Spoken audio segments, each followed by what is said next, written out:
Hello everyone, welcome to Only IAS. जैसा कि आप सभी को पता है कि 14 अक्टूबर से कुछ नए बैचेस अनाउंस हो रहे हैं। उसमें से important batch comprehensive solution to mains है। बहुत सारे लोगों के ईमेल्स और मैसेजेस हमारे पास आ रहे थे कि लेक्चर्स कैसे हैं, एक बार वो देखना चाहते थे। इसीलिए ये एक लेक्चर इस पार्ट से हम यहाँ पर अपडेट कर रहे हैं। ये इफेक्ट ऑफ ग्लोबलाइजेशन आपके सोसाइटी के पॉइंट ऑफ व्यू से, मतलब जीएस पेपर 1, इसके पॉइंट ऑफ व्यू से काफ़ी इंपॉर्टेंट टॉपिक है। आप आराम से इसको बैठ के सुन सकते हैं। काफ़ी सारी इन्फॉर्मेशंस हैं, आपके आंसर राइटिंग में हेल्प मिलेगी। आप इस लेक्चर को बिल्कुल एंड तक बहुत ही ध्यान से देख लीजिए। तो चलिए लेक्चर स्टार्ट करते हैं।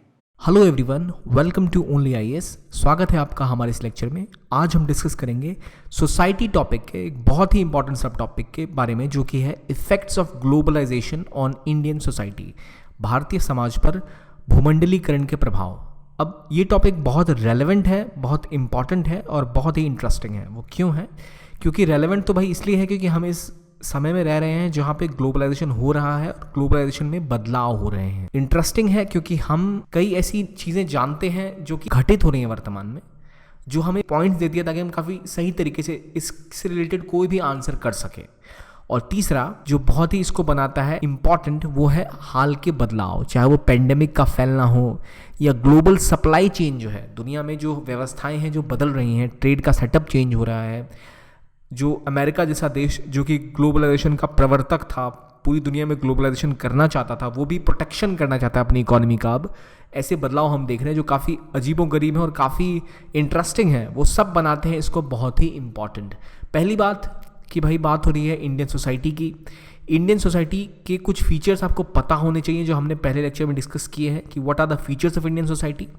वो फीचर्स आपको पता हैं तो उसके ऊपर ग्लोबलाइजेशन क्या है ये आपको पता होना चाहिए। और फिर ये दो चीज़ें पता हैं आपको तो आप तो दुनिया देख ही रहे हैं, आप आंसर कर सकते हैं कि क्या इफेक्ट हो रहा है इंडियन सोसाइटी के उन फीचर्स पर ग्लोबलाइजेशन का।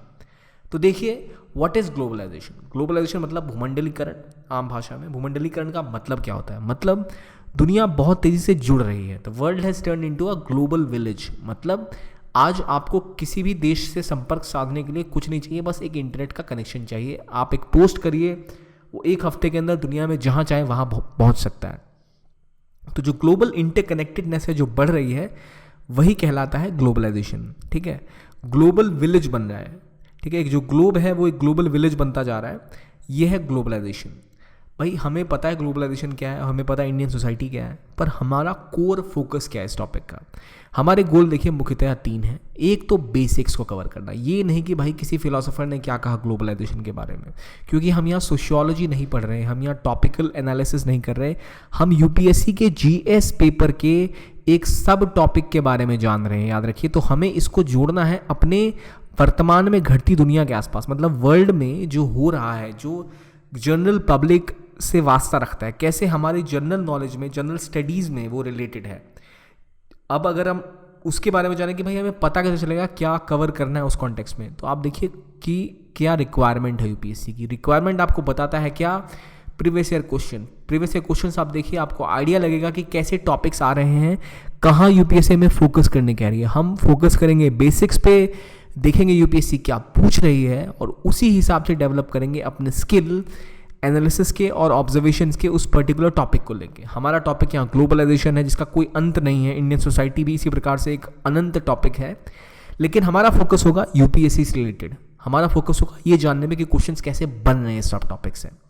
तो चलिए ये गोल ध्यान में रखते हुए शुरू करते हैं इस लेक्चर को। पहली बात आती है कि what is special about globalisation. Global connectedness तो पहले भी थी, अब नई बात क्या है? आप कहेंगे भाई पहले भी तो चाइना, इंडिया और ग्रीस वगैरह ट्रेड करते थे, पहले भी रोमन एम्पायर थी, पहले भी इजिप्ट के साथ ट्रेड होता था, यहाँ तक कि हड़प्पा सभ्यता के समय भी ट्रेड होता था, तब भी एक दूसरे से लोग मिलते थे, व्यापारी आते थे जाते थे। अभी क्या खास बात हो गई? अभी जो है खास बात, जो ग्लोबलाइजेशन को अराउंड 1970s के बाद से इसने बहुत ज़्यादा रेलेवेंट इंपॉर्टेंस गेन की दुनिया भर में, और 1990s के बाद तो काफ़ी ज़्यादा इसके ऊपर लिटरेचर है। और इंडिया पे तो 1990 में जब इंडिया की इकोनॉमी को खोला गया, जब एलपीजी रिफॉर्म्स किए गए, लिबरलाइजेशन, प्राइवेटाइजेशन, डीरेगुलेशन जब किया गया, तब इंडिया में मार्केट ओपन हुआ और उसके बाद इंडिया ने बहुत तेज़ी से देखा इंटरकनेक्टेडनेस को, ग्लोबलाइजेशन का प्रभाव। देखिए खास बात यह है कि अभी जो ग्लोबल कनेक्टेडनेस है वो पहले से बहुत भिन्न है। वो पहले से 3 प्रमुख एरिया में भिन्न है। Globalisation is nothing but global connectedness which is widening, speeding and deepening. Widening मतलब क्या हुआ? पहले क्या होता था ना, ग्रीक के लोग आए, ग्रीक के राजा के कोई दूत आए, वो इंडिया के राजा के साथ बात करेंगे, युद्ध होंगे इनके बीच में, तो state to state, nation to nation relationship होते थे। अब क्या कहानी है, अब पीपल टू नेशन भी रिलेशनशिप्स होती हैं। आप ब्रिटिश काउंसिल चले जाइए तो आप ब्रिटेन की एक सुविधा जो दी गई है उसका फ़ायदा उठा रहे हैं। आप वहाँ पे ब्रिटिश लोगों से मिलें, आप खुद ब्रिटेन चले जाएं, आप एक टेक्नोलॉजी यूज़ करें, कोई ब्रिटेन का आदमी इंडियन टेक्नोलॉजी यूज़ करे, इंडियन लोगों से मिले, इंडियन सेवाएं ले, तो वो क्या है, वो पीपल टू पीपल कॉन्टैक्ट हो रहा है, पीपल टू स्टेट कॉन्टैक्ट हो रहा है, पीपल टू पीपल तो हो ही रहा है। तो ये कहानी है कि जो पहले स्टेट टू स्टेट हुआ करता था, अब बहुत ज़्यादा वाइडन हो चुका है। अब लोग आपस में, लोग एक दूसरे देश के साथ भी संबंध स्थापित करते हैं, व्यापार करते हैं, सेवाएं प्रदान करते हैं। तो हम देख रहे हैं वाइडन हो रहा है। पहले बहुत ही नैरो होता था, state to state, trader to trader relationship होती। फिर अगर देख रहे हैं स्पीडिंग अप, पहले क्या था भाई, पहले सालों साल तक नावें आती थी, स्टीम इंजन बने तो थोड़ी गति पकड़ी उसने, पर आज की जो गति है वो ऐसी है कि बस आप अपना फ़ोन खोलिए और आपका कोई दोस्त अमेरिका में बैठा है, वो अपनी पबजी की स्ट्रीम पर होगा, आप अपनी स्ट्रीम पर होंगे, एक जूम कॉल से आ जाइए, आप साथ साथ बैठे हैं। ज़्यादा ज़रूरत है आप एक जहाज़ को पकड़िए, एरोप्लेन से आप एक दिन के अंदर उनके साथ मिल बैठेंगे। तो स्पीडिंग अप बहुत ज़्यादा हो गई है। स्पेसिफिकली जब टेलीकम्युनिकेशंस में जो रिवोल्यूशन हुआ, जो इंटरनेट कनेक्टेडनेस बढ़ी, उसके बाद तो विचार हों, जो विचारधाराएं हों, जो न्यूज़ हों, जो इम्पैक्ट वो तुरंत हो जाता है। जो कनेक्टेडनेस थी वो स्पीड अप हो गई। और तीसरा बहुत ही महत्वपूर्ण बात, deepening of relations. Deepening, connectedness कैसे डीपन हो गई? ये डीपन हो गई इस तरह कि पहले भाई क्या होता था, ग्लोबल कनेक्टेडनेस का मतलब, आप बात कर रहे हैं, हो सकता है वहाँ जाएं, इंडिया का मसाला बड़ा अच्छा है तो इंडिया के मसाले बेचे जाएं, चीन कहीं की चाय बहुत अच्छी है तो चाय आ जाए वहाँ से। अब क्या है भाई, अब चाय भी आएगी, चाय पत्ती भी आएगी और लोग भी आएंगे और उनके साथ उनका फ्लेवर भी आएगा। आपको पिज्ज़ा मिलेगा, मोज़रेला पिज़्ज़ा मिलेगा, आपको पिज़्ज़ा के ऊपर जो है वो डोसा का टॉपिंग मिलेगा। तो भाई दुनिया जो है इतनी बदल गई कि फ्रॉम कल्चर टू पेंडेमिक आ गए हम। पहले हम हो सकता है एक दो चीज़ें अडॉप्ट करते थे, अब योग आप अडॉप्ट कर लेते हैं। आप किसी देश की बिरयानी खाते हैं, किसी देश का पिज्ज़ा खाते हैं और आप उसको इंडियनाइज कर देते हैं। आपकी दवाई जो है वो कहीं से बन के आती है, उसका रॉ मटेरियल कहीं और से आता है, वो बीमारी कहीं और से आती है, आप उसका इलाज कराने कहीं और जाते हैं। तो डीपन हो गया है ग्लोबल कनेक्टेडनेस। एक देश का एक बैंक 2008 में डूबा तो पूरी इकोनॉमी दुनिया की एक एक करके ताश के पत्तों की तरह ढह गई। चाइना में एक पेंडेमिक आया, दुनिया भर में ताले लग गए। तो कनेक्टेडनेस डीपन हो गया है, स्पीड अप हो गया, वाइडन हो गया। ये खास बात है ग्लोबलाइजेशन के एरा की, समझे। अब ग्लोबल विलेज जो है वो बहुत ज्यादा वाइडन हो गया है, स्पीड अप हो गया है, डीपन हो गया। अब देखते हैं एक प्रीवियस ईयर क्वेश्चन, ताकि हमें आइडिया लग पाए कि हमें किस दिशा में जाना है इस टॉपिक को लेकर। अब देखिए क्वेश्चन था, globalization is generally said to promote cultural homogenization but due to cultural specificity appear to strengthen Indian society. इसको 2018 में पूछा गया था। अगला क्वेश्चन है, to what extent globalization has influenced the core of cultural diversity in India. तीसरा है, how globalization has led to reduction of employment in the formal sector of Indian economy. Is increase information detrimental to the development of society. ये 3 topics हैं। Sorry, informalisation की बात की थी, information की नहीं। तीनों क्वेश्चन में आप गौर करिए। पहली बात क्या है, ग्लोबलाइजेशन को जोड़ा गया किस चीज से? कल्चरल स्पेसिफिसिटी से। कल्चरल स्पेसिफिसिटी क्या होती है? कोई चीजें किसी कल्चर को लेकर स्पेसिफिक होती हैं। कहा जाता था पहले कि कल्चरल होमोजेनाइजेशन हो जाएगा, सारी दुनिया के कल्चर एक जैसे हो जाएंगे। एग्जाम्पल देता हूं, अगर आप जीन्स पहनते हैं, किसी कॉलेज में जाते हैं, तो आपको मैक्सिमम बच्चे लोग वहां जीन्स पहने दिखाई देंगे। आपको लगेगा कि भाई ये कल्चर अडॉप्ट हो गया, कॉलेज जा रहे हैं बच्चे तो जीन्स पहन के जाएंगे, धोती पहन के तो कभी नहीं जाएंगे। तो वो एक होमोजेनिटी है। पर क्या कल्चर पूरी तरह से इंडिया का होमोजेनाइज हो गया? क्या पूरी तरह से हमने अडॉप्ट कर लिया वेस्टर्न चीज़ों को? नहीं। क्यों? क्योंकि कल्चर स्पेसिफिसिटी थी इंडिया की, वो और स्ट्रांग हो गई। मैं इसका आंसर अभी नहीं करूंगा, आपको सिर्फ हिंट दे रहा हूं मैं। कल्चर स्पेसिफिसिटी मतलब होता है कोई चीज़ जो किसी कल्चर को लेकर स्पेसिफिक हो। ये क्वेश्चन क्या बताता है? ये बताता है कि 2018 के आसपास क्या बदलाव हुए थे भाई दुनिया में, क्या कल्चर स्पेसिफिक इंडिया का डेवलप हो रहा था? क्या इंडिया पूरी तरह से समा गया ग्लोबलाइजेशन में? क्या पूरी तरह होमोजेनाइज हो गया? क्या पूरा वैसा का वैसा आप अमेरिका उतरे, इंडिया उतरे, कोई फर्क नहीं दिखाई देगा आपको कल्चर में? दिखाई तो देगा। आपको उसी दिशा में इस क्वेश्चन का आंसर करना था। दूसरा क्वेश्चन है, to what extent globalization has influenced the core of cultural diversity. हमने डाइवर्सिटी के बारे में पहले कवर करा था पहले लेक्चर में। यहां बात हो रही है कि कैसे ग्लोबलाइजेशन ने जो कोर है उसको इंपैक्ट किया है। क्या है कोर इंडियन कल्चरल डाइवर्सिटी का? रीजनल, ठीक है, रिलीजनल, या फिर लिंग्विस्टिक, या फिर सोशल, या पॉलिटिकल। ये सारे कोर एरिया में क्या प्रभाव हुआ है उसका, उसके बारे में बात करना। तीसरा क्वेश्चन पूछ रहा है globalization has led to reduction of employment in the formal sector. यहाँ सीधी सी बात एम्प्लॉयमेंट पे आ रही है। तो ग्लोबलाइजेशन का यहाँ जो एंगल आ रहा है वो आ रहा है इकोनॉमी वाला। इकोनॉमी पे क्या प्रभाव होता है, कैसे क्या फॉर्मल सेक्टर की नौकरियां खत्म हो जा रही है ग्लोबलाइजेशन की वजह से, क्यों हो रहा है ऐसा, क्या प्रभाव होता है उसका अर्थव्यवस्था पे, ये क्वेश्चंस आ रहे हैं। ये हम आंसर कर सकते हैं कोरली, पर ऐसे क्वेश्चंस आ रहे हैं, आप गौर करिए, जो बेसिकली रिलेटेड है हमसे, हमारी सोसाइटी से और ग्लोबलाइजेशन से, किसी फिलोसोफर किसी थ्योरेटिशियन से नहीं। तो अब ये क्वेश्चन जो है हम इनको ध्यान में रखिए और जब हम टॉपिक्स करेंगे तो उम्मीद है मुझे आपको ये आंसर कर पाएंगे। तो चलिए स्टार्ट करते हैं टॉपिक। अब जैसे हमने पढ़ा globalization is nothing more than interconnectedness. दुनिया ग्लोब जो है वो नज़दीक आता जा रहा है। अब मैं आपको बताऊं कि कुछ लोग हैं एक जगह कहीं रहते हैं, उस जगह के लोग एक दूसरे को जानते हैं, लगभग सबको जानते हैं, सबसे रिलेटेड है किसी न किसी तरह से, सबको सबका कुछ ना कुछ काम पड़ता है। तो वो जगह पता क्या होगी, वो जगह होगी एक गाँव, क्योंकि गाँव के लोग ना अक्सर एग्रीकल्चर में लगे होते थे। कोई ट्रेडर है तो उस ट्रेडर को सब जानते हैं, एक टीचर है उस टीचर को सब जानते हैं। वही टीचर किसी दुकानदार से जाके सामान खरीदेगा, उसके बच्चे को पढ़ाएगा और वही बच्चे यहाँ से उसको अनाज मिलेगा। तो वो क्योंकि सबको जानते थे, तो ग्लोबल विलेज जो बन गया, यहाँ सबको जानने लग गए। अब आप किसी से छुपे हुए नहीं हैं, आप फेसबुक पर हैं, ट्विटर पर हैं, व्हाट्सएप पर हैं, इंस्टा पर हैं, आप सबको जानते हैं। तो जो ग्लोबल इंटरकनेक्टेडनेस है उसका बढ़ जाना, वही ग्लोबलाइजेशन है। तो ये क्यों हुआ भाई, क्योंकि इसकी वजह से दुनिया के अलग अलग हिस्से जुड़ गए, या फिर दुनिया के अलग अलग हिस्से जुड़े, इसलिए ग्लोबलाइजेशन हुआ। मतलब ग्लोबल चीज़ें इंटरकनेक्ट हो गई तो ग्लोबलाइजेशन हो गया। मतलब इंटरकनेक्टेडनेस ग्लोबल लेवल पे बढ़ता चला गया। कैसे बढ़ा भाई, हमने फिल्में देखनी स्टार्ट की, हमने म्यूजिक सुनना स्टार्ट किया, हम एक दूसरे से जुड़ने लगे, एक दूसरे का संगीत सुनने लगे, एक दूसरे की भाषाएं बोलने लगे, एक दूसरे के जैसे कपड़े पहनने लगे, एक दूसरे के कल्चर को अडॉप्ट करने लगे, इसलिए ग्लोबलाइजेशन और ज़्यादा तेज़ी से बढ़ा। ये तो हो गया ग्लोबलाइजेशन। इसका इम्पैक्ट इंडियन सोसाइटी पे क्या होगा कि भाई अगर दुनिया में कोई चीज़, जैसे कहते हैं ना फैड है अभी इसका, कोई चीज़ बहुत ही ज़्यादा चल रही है मार्केट में। फॉर एग्जाम्पल एक गाना ले लें, डेस्पासिटो के लिरिक्स इंडिया में शायद ही बहुत कम लोगों को आते हो, पर वो गाना सबकी ज़ुबान पे था एक टाइम में। क्यों था, क्योंकि भाई चल पड़ा था बस वो दुनिया भर में, तो इंडिया में भी चल पड़ा। जय हो इंडिया से चला था, चाइना और जापान के लोग गा रहे थे। क्यों भाई, क्योंकि एक वो ग्लोबलाइज हो गया था गाना, ठीक है, उसे कहते हैं फैड में आ जाना। वो दुनिया इतनी ज़्यादा इंटरकनेक्टेड है, वही यूट्यूब आप देख रहे हैं, वही यूट्यूब कोई और सुन रहा है, आपको धुन अच्छी लगी, वही धुन भाई किसी और देश के लोगों को भी अच्छी लग गई, लिरिक्स नहीं सुनने पर धुन अच्छी लगी तो चल पड़े वो गाने। वो क्या है, वो ग्लोबलाइजेशन है। वो जो म्यूजिक जो है वो एक जगह, एक किसी देश या किसी एक भाषा के चंगुल से छूट के पूरा इंटरनेशनलाइज हो गया। वो एक छोटा सा एग्जाम्पल है। तो ग्लोबलाइजेशन ने क्या किया है, जो इंटरकनेक्टेडनेस है वो ऐसी कर दी है कि सोशियो पॉलिटिकल, कल्चरल, टेक्नोलॉजिकल जो चीज़ें हैं वो आपस में अब एक्सचेंज की जाने लगी हैं। कोई ऐप कहीं की है, उसके लोग कोई और चला रहे हैं, इकोनॉमी का पैसा कहीं और से आ रहा है। ये सब जो इंटरचेंजिंग हो रही है सोसाइटी की, ये इसकी वजह से सोसाइटी एक दूसरे से कनेक्शन में आ गई और चीज़ें तेज़ी से होने लग गई। फॉर एग्जाम्पल लेट्स से मैं आपको बताऊं कि आप एक नए मोहल्ले में रहने गए, आपको क्रिकेट खेलनी है, बड़ा शौक है क्रिकेट खेलने का। किसी एक बंदे के पास बैट है, किसी एक के पास बॉल है, आप दोनों को जानते हैं पर वो दोनों एक दूसरे को नहीं जानते। आपने एक दोनों को मिलवाया, भाई देखियो इसके पास बैट है, तुम्हारे पास बॉल है, चलो क्रिकेट खेलते हैं। क्रिकेट स्टार्ट हो गई।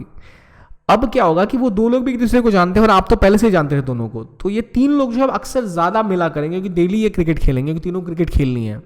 अदरवाइज वो कनेक्शन अगर ना बना होता तो कनेक्टेडनेस उतनी तेज़ी से नहीं हुई होती। मतलब जो एक्सचेंज हुआ बैट बॉल और विकेट्स का, इसकी वजह से जो इंटरचेंज है विचारों का, बातों का, बहुत ज़्यादा होगा। अक्सर आप कोई भी गेम खेलने जाएं तो जो लोग आपसे मिलते हैं उनके बारे में आप सिर्फ ये नहीं जानते उनका नाम, आप जानते हैं उनका घर का है, भाई कहाँ से आते हैं, बहुत सी चीज़ें सीख जाते हैं उनसे, आप कई चीज़ें जानते हैं। अगर किसी दूसरे राज्य से वो आते हैं तो उनकी भाषाएं, उनके टोन को आप सीखते हैं। अगर वो किसी फील्ड में बहुत ज़्यादा महारथी हैं तो आप उनसे उस चीज़ के बारे में जानते हैं। एक छोटा एग्जाम्पल है, ग्लोबल लेवल पर वही हुआ। इंडिया की IT कंपनीज हैं, पता चला बहुत ही सस्ती दरों पर बहुत हाई क्वालिटी ये आपको सर्विसेज दे रही है, तो अमेरिका की कंपनी को चीप लेबर चाहिए था, वो यहाँ आ गए जहाँ सस्ती दरों पर अच्छी टेक्नोलॉजी मिलती थी। इंडिया को सस्ता सामान चाहिए था, वो चाइना के पास चले गए जहाँ मैन्युफैक्चरिंग बहुत कम रेट पे बहुत ही अच्छी क्वालिटी की होती थी। तो ऐसे ग्लोबलाइजेशन शुरू हुआ। कई लोगों का ऐसा कहना है कि जो ग्लोबलाइजेशन का प्रोसेस है वो इंसानों के आने के पहले से स्टार्ट हो गया था, लेकिन ग्लोबलाइजेशन जो 20th सेंचुरी का सेकेंड हाफ है, 1775 के आसपास इसका लिटरेचर बढ़ना शुरू हुआ, तब ये वोग में आया, मतलब चलन में आया। लेकिन बहुत पहले से चला आ रहा है। अब जैसे मैंने आपको बताया, व्यापार तो पहले भी होते थे, आदान प्रदान आइडियाज का पहले भी होता था। फ्रेंच रेवोल्यूशन हो, इंडियन इंडिपेंडेंस में उसका रोल रहा, रशिया का युद्ध हो, उसका इम्पैक्ट यूरोप पे होता था।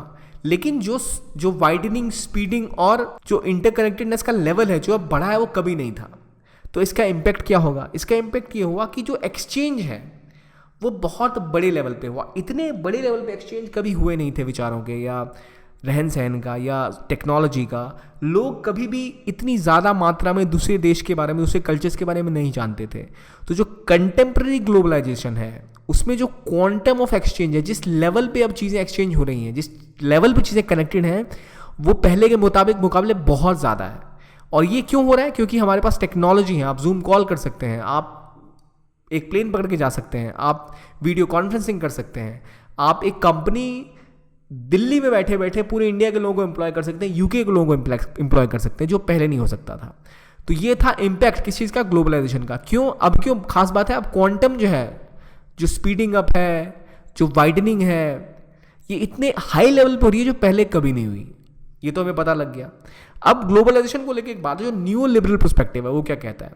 मतलब ग्लोबलाइजेशन को अक्सर लिबरल पर्सपेक्टिव से ही सोचा गया। लिबरल्स क्या होते हैं? लिबरल वो लोग होते हैं जो काफ़ी उदारवादी होते हैं। उदारवादी इन द सेंस वो लोग काफ़ी ओपन होते हैं बिजनेस को लेकर। वो विचार रखते हैं कि भाई व्यापार होना चाहिए, लोगों को अपने कुंठाओं में नहीं रहना चाहिए, लोगों को खुल के आना चाहिए, अब अपने विचारों का आदान प्रदान करना चाहिए। लिबरल के उल्टे होते हैं ऑर्थोडॉक्स, जो कहते हैं भाई जैसा चल रहा है वैसे चलने तो, हमारी ऐसे सिस्टम हम इसको फॉलो करेंगे, या कंजर्वेटिव भी जिसे कहते हैं। तो लिबरल मतलब उदार, ऑर्थोडॉक्स या कंजर्वेटिव मतलब थोड़े रूढ़िवादी किस्म के। तो जो लिबरल लोग हैं वही तो भाई आके बात करेंगे। अगर आपको भाई अपने घर में ही रहना है, अपने स्टाइल में ही जीना है, तो आप तो कभी सामने से वाले से कुछ एक्सचेंज ही नहीं करोगे। आप तभी एक्सचेंज करोगे जब आप किसी चीज़ को लेकर थोड़े से लिबरल हो, कि ठीक है। तो जो लिबरल पर्सपेक्टिव है उसका अगला पॉइंट आता है न्यू लिबरल। उनका ये पर्सपेक्टिव है कि ग्लोबलाइजेशन को अगर हम न्यू लिबरल पर्सपेक्टिव से देखें, न्यू लिबरल पर्सपेक्टिव, फिर मैं कहूँगा, अभी मैं इसकी फिलोसफी में नहीं घुस रहा हूँ। कोर लिबरल और ऑर्थोडॉक्स मैंने आपको बता दिया, पूरी लिबरलिज्म में एक अलग थ्योरी है, अभी हम उसको डिस्कस नहीं करेंगे। तो ग्लोबलाइजेशन को हम अंडरस्टैंड करें न्यू लिबरल पर्सपेक्टिव से। अब न्यू लिबरल पर्सपेक्टिव क्या है, मैं इसको थोड़ा सा बता देता हूँ बिना एक्सप्लेन। अगर मैं कोर बस बताऊँ, who is a new liberal, कौन कहलाएगा एक न्यू लिबरल? अब देखिए, लिबरल जैसे मैंने आपको कहा काफ़ी ज़्यादा उदारवादी होते हैं। न्यू लिबरल्स वो होते हैं जो उदारता के कुछ ज़्यादा ही लेवल तक पहुँच जाते हैं। मतलब ये बात करते हैं कि बस मार्केट पे सब कुछ छोड़ दो, मतलब बाजार पे सब कुछ छोड़ दो, बाजार ही सब कुछ कर देगा। उनका कहना है कि अर्थव्यवस्था सुधर जाएगी अगर स्टेट जो है, जो राज्य है, वो हस्तक्षेप ना करे। मतलब देश को सुधारना है तो आप स्टेट को बोलो कि भाई तुम यहाँ पर व्यापार में मत घुसो, आप सिर्फ सिक्योरिटी दो और बाजार को छोड़ दो, लोग आएंगे, फ्री मार्केट रहने दो, लोगों को आने दो, व्यापार करने दो, जिसको जो आता है व्यापार करेगा और मार्केट इकोनॉमी बनने दो। उस एक चीज़ से सब कुछ सॉल्व हो जाएगा, सब कुछ सॉल्व हो जाएगा। जो ऐसी विचार रखते हैं उसे हम न्यू लिबरल कहते हैं। इसे कहते हैं न्यू लिबरल पर्सपेक्टिव। मतलब एक फ्री मार्केट इकोनॉमी, एक ओपन मार्केट रहने दो, आप सिक्योरिटी दे दो, मार्केट ओपन रहने दो, कोई भी आकर अपनी सेवाएं बेच सकता है किसी भी दर पे, कोई भी आके उसे खरीद सकता है। जैसे ही आप 1 किलो आलू लेकर बाजार में उतरेंगे बेचने, लेट्स से आप बोलो मैं 100 रुपये किलो आलू बेचूंगा, साइड वाला आके बोलेगा भाई ले भाई मैं आलू बेच रहा हूँ 70 रुपये किलो, कोई आगे बोलेगा मैं बेच रहा हूँ 60 रुपये किलो, या बेच रही हूँ 60 रुपये 50 रुपये किलो।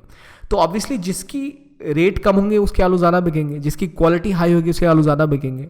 तो इनका मानना है कि आप फ्री मार्केट रहने दो, लोग आएंगे, मार्केट अपने आप चीज़ों को लेकर संतुलन बना देगा। इसे कहते हैं इनविजिबल हैंड। एडम स्मिथ की थ्योरी थी। फिर मैं कह रहा हूँ हमें फिलोसफर्स में नहीं घुसना है, पर एडम स्मिथ एक फिलोसफर से कहा था इनविजिबल हैंड होता है जो सब कुछ को ठीक कर देता है मार्केट में। तो जो न्यू लिबरल लोग हैं ये कहते हैं भाई मार्केट जो है ना वही सभी दुखों की दवा है, वही पैनाकिया है, मतलब वो सभी दुखों की एक दवा है, आप इसको आजमाइए और मुक्ति पाइए, इससे सारे कॉन्फ्लिक्ट खत्म हो जाएंगे। तो इनका मानना है कि आप सभी ह्यूमन जो एक्शन है उनको मार्केट के डोमेन में ले आइए। मतलब जिसकी सेवाएं जो अच्छा प्रोडक्ट बेच रहा है वो मार्केट में एक्स्ट्रा उसके खरीदार ज़्यादा होंगे, उसको अच्छा पैसा मिलेगा, वो कमाएंगे और आगे बढ़ेगा। इससे होगा क्या, जो ट्रांजैक्शंस हैं ज़्यादा होंगी, सोशल गुड्स बनेंगे और लोग खुशहाल होंगे। ना कि आप अलग अलग देश के लोग कहीं रहें भाई हम ये नहीं बेचने देंगे, हमारे दुश्मन नहीं घुसने देंगे, बल्कि सबको ओपन कर दो। जिसके व्यापार में ज़्यादा दम होगा, जो ज़्यादा अच्छा क्वालिटी प्रोडक्ट कम रेट पे बेच पाएगा, वही उसके फायदे उठाएगा। स्टेट को मतलब राज्य को हस्तक्षेप नहीं करना चाहिए। ये था न्यू लिबरल्स का पर्सपेक्टिव। लिबरल कौन थे? उदारवादी। न्यू लिबरल वो हैं जो उदारवाद का अगला स्वरूप है, जो बात करता है कि राज्य को हट जाना चाहिए और मार्केट इकोनॉमी को कंट्रोल करना चाहिए चीज़ों को। मैं फिर बता रहा हूँ, लिबरलिज्म, न्यू लिबरलिज्म ये एक पूरी थ्योरी है, इस पर हम डिस्कस नहीं कर रहे हैं, मैंने कोर आपको बताया बस। अब बात आती है कि जो न्यू लिबरल आर्ग्यूमेंट है ग्लोबलाइजेशन का, तो भाई ग्लोबलाइजेशन, पहली बात ग्लोबलाइजेशन करता क्या है कि दुनिया को खोलता है, ओपन मार्केट की बात करता है, ओपन आइडियाज़ की बात करता है, सब कनेक्टेड है। स्टेट अगर इंटरफेयर करता तो भाई आप तो कभी मिल ही नहीं पाते किसी ऐप से किसी और व्यक्ति से, कभी सेवाएं ही नहीं दे पाते किसी और को। 1990 से पहले आप इंडिया में लाइसेंस के बिना कई कार्य कर ही नहीं सकते थे, वो कार्य आज आप कर पा रहे हैं क्योंकि स्टेट हस्तक्षेप नहीं कर रहा।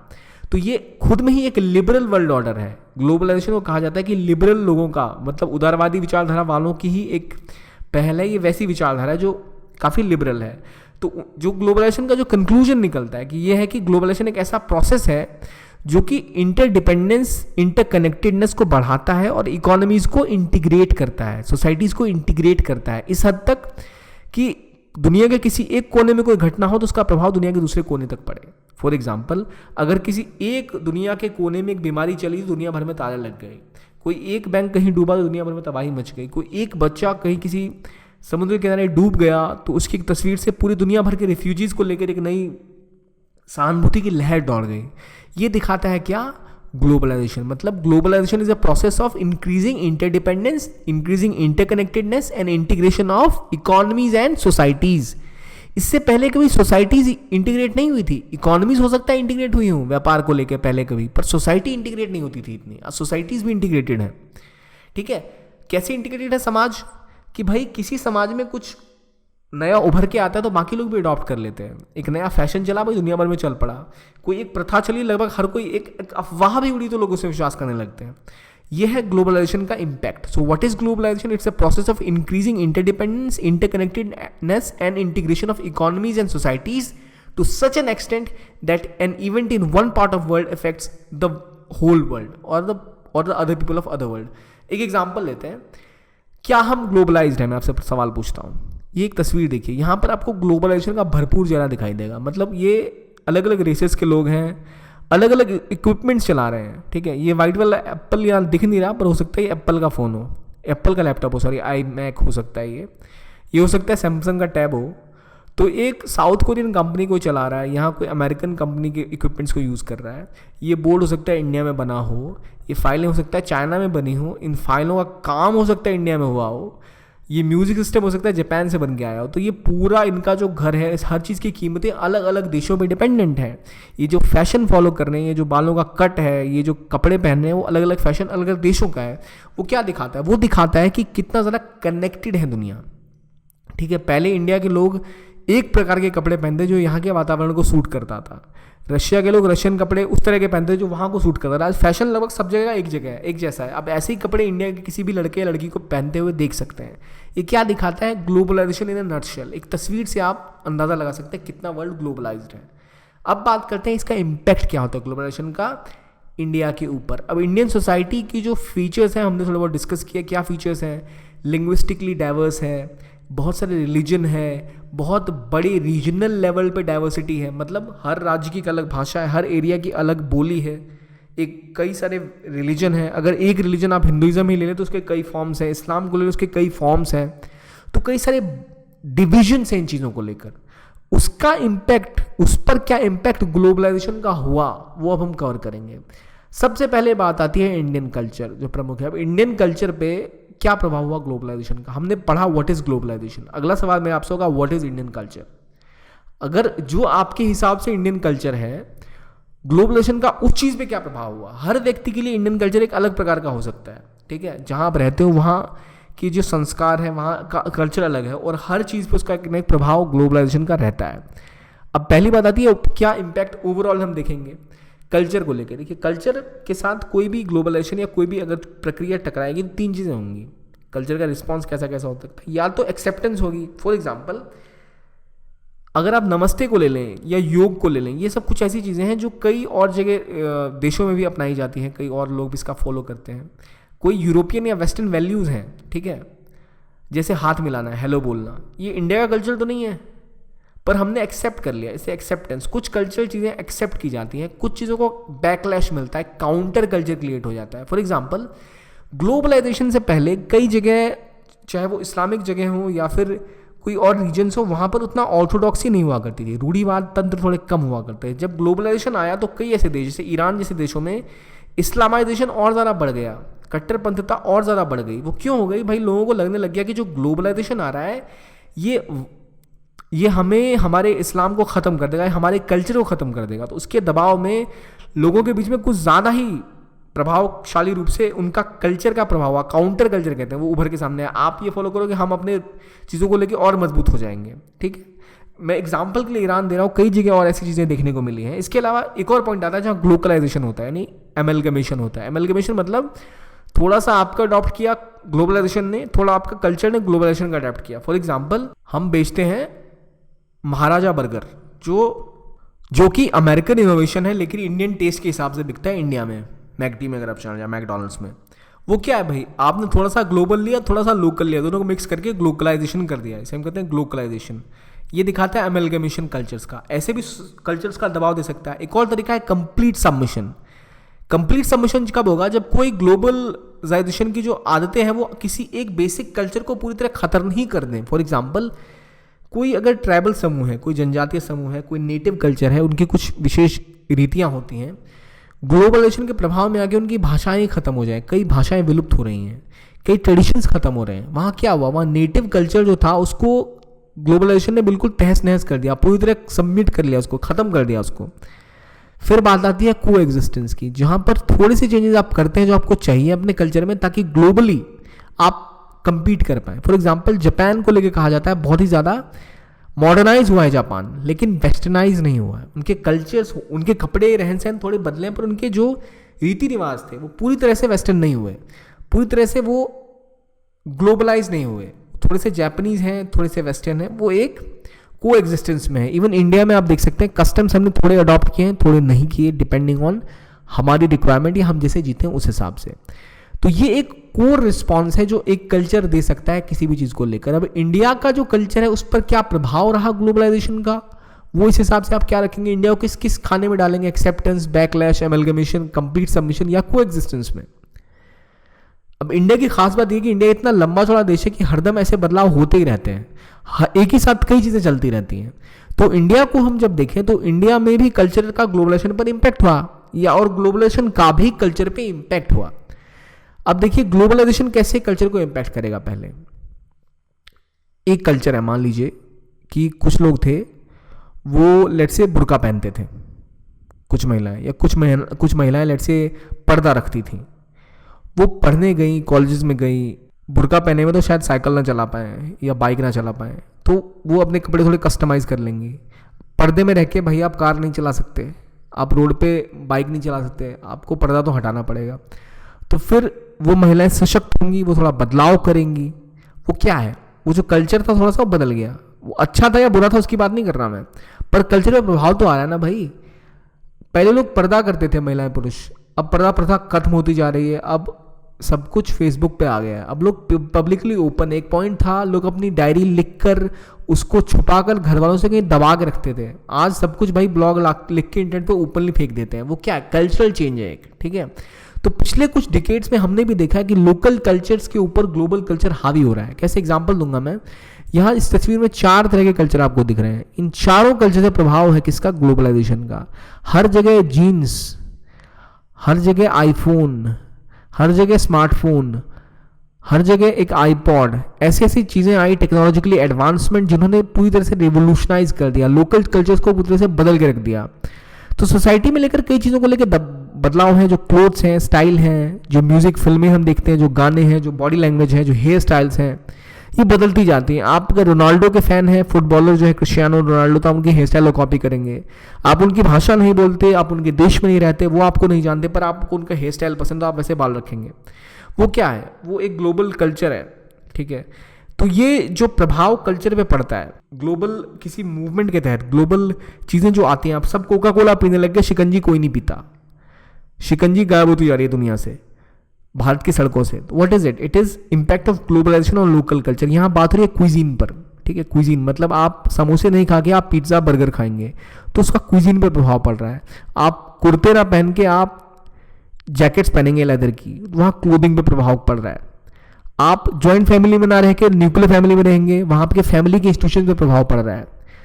आप नॉर्मली दिवाली या ईद जैसे त्यौहार ना मना कर वैलेंटाइंस डे मनाएंगे, वो आपके रिलीजन पर प्रभाव पड़ रहा है। मैं फिर से कहूँगा, दुष्प्रभाव है या अच्छा प्रभाव वो अलग बात है, प्रभाव पड़ रहा है, क्योंकि पहले वो चीज़ें एग्जिस्ट नहीं करती थी। तो जो स्केल और इंटेंसिटी जो चेंजेस के हैं वो हर जगह अलग अलग लेवल पर है। इंडिया में पहले अर्बन लेवल पे चीज़ें होती हैं, फिर धीरे धीरे रूरल्स में स्प्रेड करती हैं, तो इम्पैक्ट तो होता ही होता है इसका। अब अगर सभी कल्चर पे इसका प्रभाव हो और सभी कल्चर एक जैसे हो जाए तो भाई दुनिया का क्या होगा। दुनिया तो एग्जिस्ट ही इसलिए करती है ना कि हर जगह एक अलग फ्लेवर है। तो सभी कल्चर सिमिलर हो जाएंगे तो क्या होगा, फिर होमोजेनिटी आ जाएगी। होमोजेनस मतलब क्या होता है, सारे कल्चर एक जैसे हो जाएंगे। तो जो बेसिक ग्लोबलाइजेशन के प्रवर्तक है ना, वो कहते हैं कि भाई ग्लोबलाइजेशन ऐसे लेवल पर ले आएगा जहां हर जगह एक ही कल्चर होगा, आप कहीं भी जाओ कैसे जैसे रहना चाहो वैसे रहो, क्योंकि हर जगह ऑलमोस्ट एक ही कस्टम्स फॉलो किए जाएंगे। लेकिन भाई स्केप्टिक्स जो इसमें विश्वास नहीं रखते वो कहते हैं ऐसा कहना बहुत ज़्यादा है, ऐसा नहीं होने वाला। ग्लोबलाइजेशन की बजाय उनका कहना है ग्लोकलाइजेशन हो रहा है। ग्लोकलाइजेशन मतलब ग्लोबल और लोकल मिक्स हो रहे हैं जगह जगह के हिसाब से। आप चाइना में जाइए तो आप चाइनीज कल्चर भी अडॉप्ट करेंगे, थोड़ा सा ग्लोबल आउटलुक भी होगा आपका। खास बात यह है कि ग्लोबल मतलब कई लोग सिर्फ वेस्टर्न चीज़ों को लेकर कहते हैं, लेकिन जरूरी नहीं कि जो वेस्टर्न है वही ग्लोबल है। ग्लोबलाइजेशन में वेस्टर्नाइजेशन से आगे निकल चुका है ग्लोबलाइजेशन। अब हर वो चीज़, हर वो ट्रेंड जो यूएस का है वही ग्लोबल होगा, नहीं है। अगर आप टिकटॉक को ले लें, TikTok is a global phenomena. TikTok का इम्पैक्ट कल्चर पे हुआ है, सोसाइटी पे हुआ है, पर क्या टिकटॉक एक अमेरिकन इंटरवेंशन है या एक वेस्टर्न चीज़ है? नहीं, it is a Chinese product.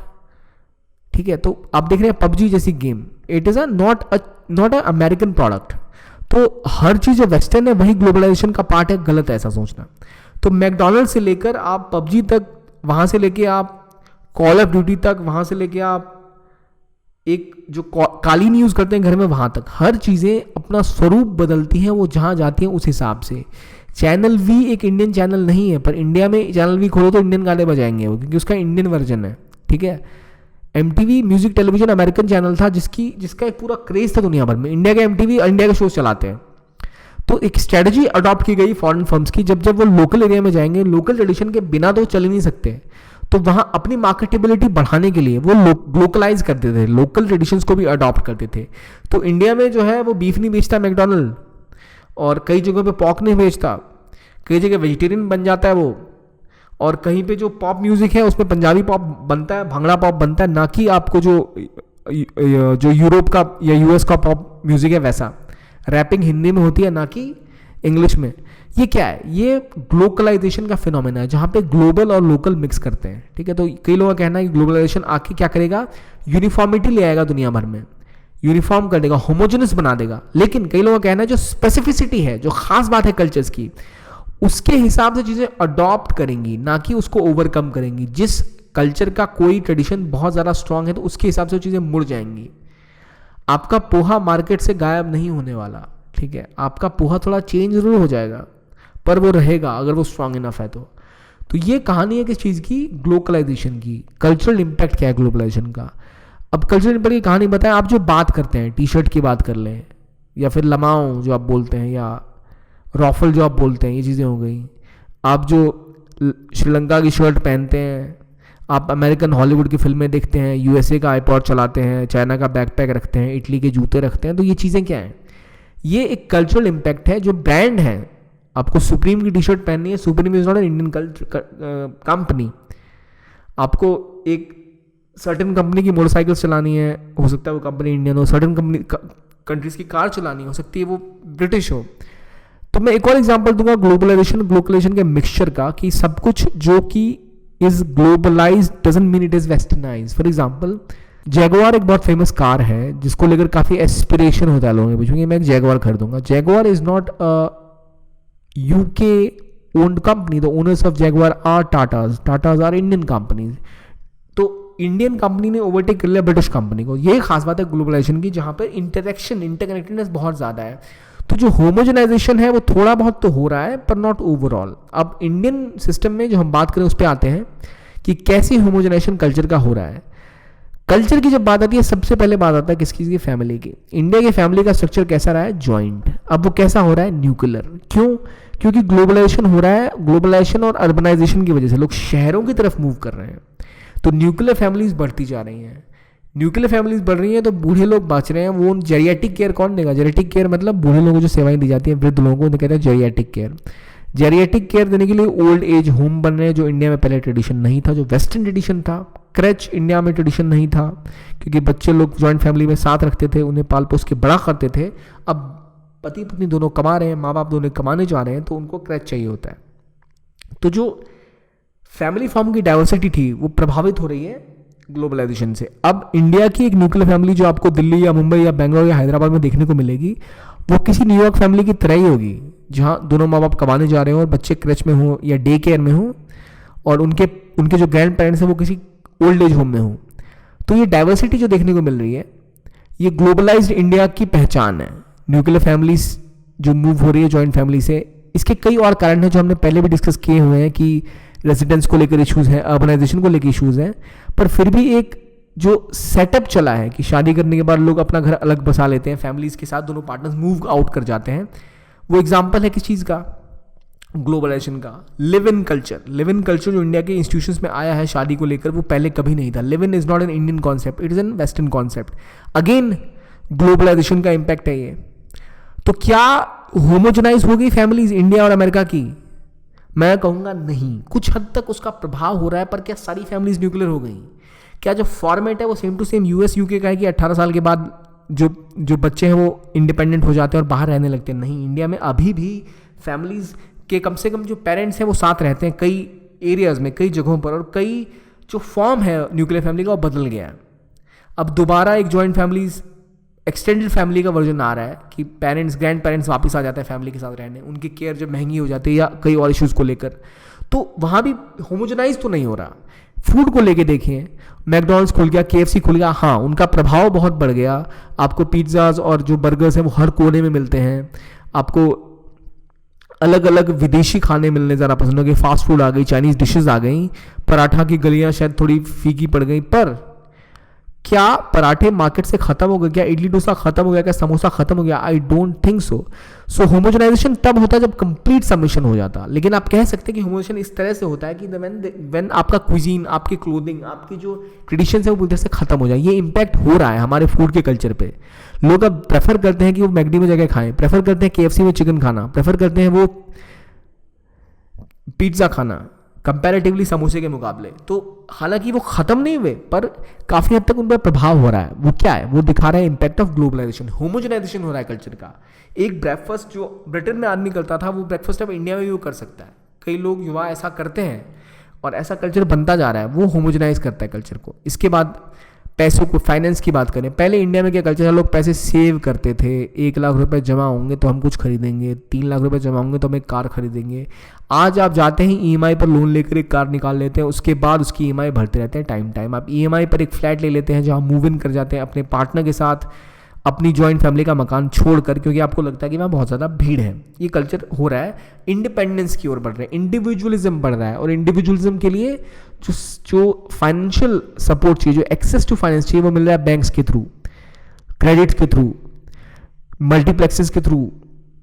आपको इंडिपेंडेंस मिलती है। ये इंडिपेंडेंस फाइनेंशियल इंस्टीट्यूशंस के थ्रू आती है। ये सब कल्चर कहाँ का है? वेस्टर्न कल्चर है। It is a globalization. यहाँ आपको फिर एक होमोजेनाइजेशन दिखती है कल्चर की, जो बिल्कुल मैच करती है किससे? वेस्ट से। एक और एग्जांपल मैं दूंगा होमोजेनाइजेशन वर्सेस ग्लोबलाइजेशन का। जैसे हमने फूड की बात की या मूवीज़ की बात की, सब कुछ बढ़ रहा है, लेकिन क्या इंडियन लोकल लैंग्वेजेस खत्म हो गई? नहीं। जबकि फॉरेन लैंग्वेज की फिल्में भी इंडियन लैंग्वेज में डब होके आती हैं। इंडिया के खाने का टेस्ट थोड़ा सा बदला है, पर पनीर टिक्का बर्गर भी आ गया। अब मैकडी भी आगे US या ब्रिटेन में कोशिश कर रहा है कि यहाँ के प्रोडक्ट्स भी वो लॉन्च करे, क्योंकि यहाँ की पॉपुलेशन वहाँ भी बहुत मात्रा में है। यहाँ के खाने को लोग प्रेफर कर रहे हैं। तो जो इंडिया में पिज़्ज़ा बर्गर घुस गए, तो इंडिया के समोसे भी ब्रिटेन पहुँच गए। इंडिया का इडली डोसा भी वेस्ट में पहुँच चुका है। वो दिखाता है ग्लोबलाइजेशन भी हो रहा है ग्लोबलाइजेशन के मतलब में। ठीक है, तो होमोजेनाइजेशन हो रही है तो ग्लोबलाइजेशन भी हो रहा है। It is not one way street, मतलब एक ही चीज़ें नहीं हो रही हैं। तो जो इम्पैक्ट है ग्लोबलाइजेशन का, वो फेस्टिवल्स पे अगर आप देख लें, वैलेंटाइंस डे आ गया, फ्रेंडशिप डे आ गया, ये थोड़ी अलग कल्चरल वैल्यूज़ हैं जो इंडियन फेस्टिवल कल्चर में नहीं हुई करती थी। मदर्स डे, फादर्स डे, जो इंडिया में फॉलो अप नहीं किया जाता था, लेकिन अब किया जाने लगा है। ये उसी एंथुसियाज्म के साथ फॉलो किया जाता है जैसे होली या दिवाली किया जाता है। पर कुछ वर्गों में जो प्रमुख रिलीजियस त्यौहार हैं, उनकी वैल्यू घट गई क्या? नहीं।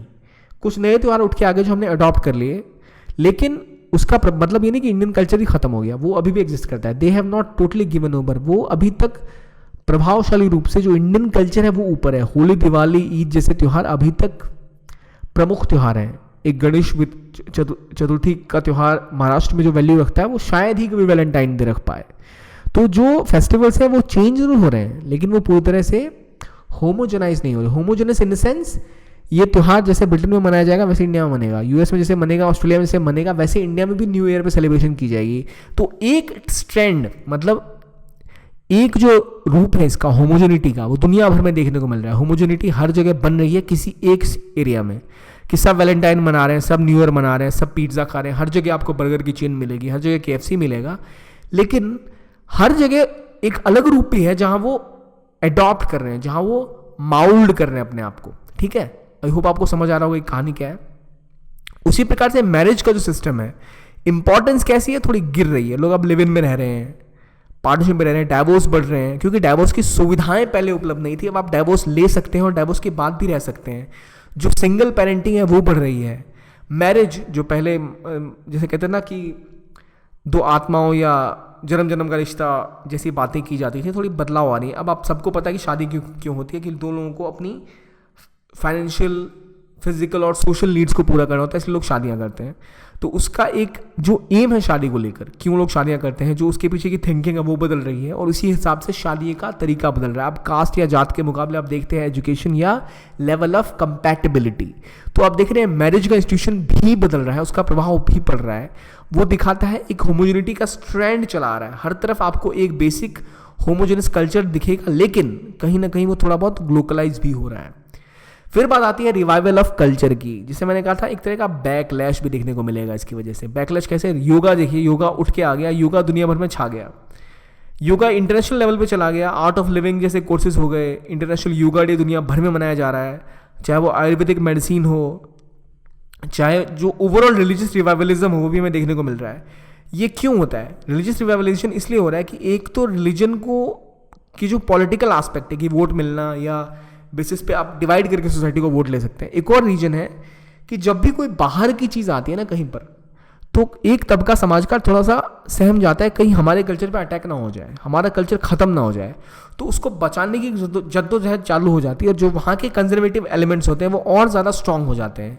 लोगों के बिलीफ, मतलब एक बैकलैश आता है कि भाई आप हमारे ऊपर एक पर्टिकुलर कल्चर थोपने की कोशिश कर रहे हो। तो कई लोग जो इस कल्चर का पहले से हिस्सा है वो कोशिश करते हैं कि अपने कल्चर को और स्ट्रांग बनाया जाए। ठीक है, अगर आप एक पिज्ज़ा की दुकान खोलें तो भाई हम 10 समोसे की दुकान खोल लेंगे, इस तरह का एग्जाम्पल है। लेकिन अगर आप कल्चर की बात करें तो इंडिया का कल्चर ट्रेडिशन जो योगा से लेके आयुर्वेदा तक है वो भी ग्रो कर रहा है, वो भी वर्ल्ड तक पहुंच रहा है। रिलीजियस इश्यूज आगे बढ़ रहे हैं क्योंकि जो होमोजेनिटी है, होमोजेनिटी में होता ही है, कुछ रिलीजन ज़्यादा कंपैटिबल होते हैं इसके साथ, कुछ नहीं होते, कुछ कल्चर ज़्यादा कंपैटिबल होते हैं, कुछ नहीं होते। इस वजह से अंतर्द्वंद चलता रहता है। तो जो अनसर्टेनिटी आती है ग्लोबलाइजेशन की वजह से, अनसर्टेनिटी मतलब ग्लोबलाइजेशन हो रहा है, कल को क्या एक नया ट्रेंड चल पड़े किसी को नहीं पता। तो कई लोगों को ऐसा लगता है कि भाई हमारे रिलीजन के खिलाफ है या हमारे कल्चर के खिलाफ है, तो अपने रिलीजन और कल्चर के जो रूढ़िवादी या जो बेसिक जो कोर थीम्स थी उनको दोबारा कोशिश करते हैं वो जगाने की। ये एक चीज़ आपको देखने को मिलेगी रिवाइवल ऑफ कल्चर के केस में। लोकल हैंडीक्राफ्ट प्रोडक्ट की डिमांड दुनिया भर में बढ़ी है। अब हस्तकरघा उद्योग के लोग बहुत मानते हैं, चाहे वो बंधनी हो या चिकनकारी हो या फिर जो डाइवर्सिटी हो उसको प्रिजर्व करने की बहुत कोशिश है। तो ये सब भी साथ साथ होता रहता है। ये क्यों होता है? ये होता है जो दिखाता है कि हर चीज़ कोई भी सीधा एक तरह प्रभाव नहीं करती, दोनों के ऊपर इम्पैक्ट करती है। तो ड्रास्टिक चेंज जो इंडिया कल्चर में मिल रहा है वो अर्बन एरियाज में ज़्यादा हो रहा है, रूरल एरिया में भी हो रहा है, लेकिन वेस्टर्न कल्चर पर इंडियन कल्चर भी इन्फ्लुएंस बना रहा है। तो दोनों कल्चर मिक्स हो रहे हैं। तो याद करिए मैंने आपको पहले बोला था कि इंडिया कल्चर कोएग्जिस्ट कर रहा है और एमलगमेट भी कर रहा है। यहाँ हम बैकलैश उतना खतरनाक सा नहीं देख रहे, वो कोई तबाही नहीं मच रही यहाँ। इसी कॉन्टेक्स्ट में अगर हम उस क्वेश्चन को देखें जो हमने डिस्कस करा था, वो क्वेश्चन कैसा था? वो क्वेश्चन कह रहा था कि क्या जो हम वर्ल्ड ऑर्डर में देख रहे हैं कि जो ग्लोबलाइजेशन हुई है इसने क्या इंडिया की पूरी कल्चरल ट्रेडिशन को ध्वस्त कर दिया, या जो इंडिया की कल्चरल स्पेसिफिसिटी है, इसकी वजह से वो स्ट्रांग हुई है। अब कल्चर स्पेसिफिसिटी क्या होती है, कुछ चीज़ें होती हैं जो आपके कल्चर को लेकर स्पेसिफिक होती हैं, वो और स्ट्रेंथन हुई हैं कमज़ोर होने की बजाय। योगा, आयुर्वेद, आपके प्राणायाम्स, आपके कल्चरल ट्रेडिशंस, ये और स्ट्रांग हुए कमज़ोर होने के बजाय। वो क्यों हुआ है? क्योंकि आपका ट्रेडिशनल सेटअप ऐसा है। उस क्वेश्चन को हम फिर इस लेक्चर को खत्म होने के बाद एक बार डिस्कस करेंगे, मैं पूरा टॉपिक कवर कर लेंगे, पर आई होप आपको आइडिया लग रहा हो हम किस तरफ मूव कर रहे हैं। ठीक है, तो ये जो बेसिक था ये कल्चर पर प्रभाव था। बेसिक कल्चर का हमने पहला लेक्चर किया है, वहां हमने उसकी डाइवर्सिटी वगैरह डिस्कस किया। अब उस हर कॉन्टेक्स्ट में ग्लोबलाइजेशन को लगा के देखिए कि उस पर क्या प्रभाव पड़ा है, लैंग्वेज पे क्या प्रभाव पड़ा या कल्चर पे क्या प्रभाव पड़ा, तो आप एक बेहतर अंडरस्टैंडिंग समझ पाएंगे इसके बारे में। देखिए आज के लेक्चर में हम यही रोकते हैं, आज हम इतना ही डिस्कस करेंगे। इसके बाद हम आगे इसका इम्पैक्ट देखेंगे, वुमेन के ऊपर क्या हो रहा है, इंडिया की डाइवर्सिटी के ऊपर क्या हो रहा है, पर कल्चर पे इसका क्या इम्पैक्ट हुआ। आई होप आपको समझ आ रहा हो। अगर आप और डीप डाइव करें तो आप म्यूजिक में देखिए, मूवीज में देखिए। म्यूजिक में अगर इंडिया में वेस्टर्न म्यूजिक आ रहा है तो इंडिया के म्यूजिशियन को ऑस्कर भी मिल रहा है, AR रहमान जैसे लोगों को। अगर आप इंडिया मूवीज आ रही है तो इंडियन मूवीज बाहर जाके बहुत पैसे कमा रही हैं। तो ये जो इम्पैक्ट है it is not one sided. India की कल्चरल चीज़ें, फॉर एग्जाम्पल चाहे वो दंगल जैसी फिल्में हो जो चाइना में बहुत ज़्यादा पैसे कमा के आई, या Baahubali smash box office hit हो जापान में, वो दिखाता है क्या? वो दिखाता है कि कल्चरल स्पेसिफिसिटी अभी तक स्ट्रांग है इंडिया की, जो कल्चरल कॉन्टेक्स्ट इंडिया का वो स्ट्रांग है। आई होप आपको समझ आ रहा है मैं किस कॉन्टेक्स्ट में बात कर रहा हूँ। तो आज जो हम इसी पर रोकेंगे, आगे हम इसके बाद और इस टॉपिक को डिस्कस करेंगे। तो इसको देखने के लिए बहुत बहुत धन्यवाद। Thank you very much. That's all for today.